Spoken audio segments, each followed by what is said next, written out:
अवाम के एहतसाब का खौफ है या शिकस्त का डर।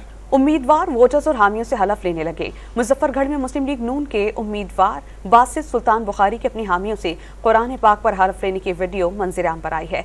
मुजफ्फरगढ़ में जतोई से साबिक MNA और NA 177 पर मुस्लिम लीग नून के उम्मीदवार बासित सुल्तान बुखारी वीडियो में अपने हामी और वोटर्स से कुरान पाक पर हलफ लेते दिखाई दे रही हैं। 2018 में बासित बुखारी आज़ाद हैसियत से इलेक्शन जीतने के बाद तहरीक इंसाफ में शामिल हुए थे।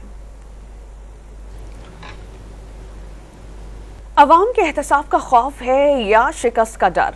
उम्मीदवार वोटर्स और हामियों से हलफ लेने लगे। मुजफ्फरगढ़ में मुस्लिम लीग नून के उम्मीदवार बासित सुल्तान बुखारी के अपनी हामियों से कुरान पाक पर हलफ लेने की वीडियो मंजर-आम पर आई है। मुजफ्फरगढ़ में जतोई से साबिक MNA और NA 177 पर मुस्लिम लीग नून के उम्मीदवार बासित सुल्तान बुखारी वीडियो में अपने हामी और वोटर्स से कुरान पाक पर हलफ लेते दिखाई दे रही हैं। 2018 में बासित बुखारी आज़ाद हैसियत से इलेक्शन जीतने के बाद तहरीक इंसाफ में शामिल हुए थे।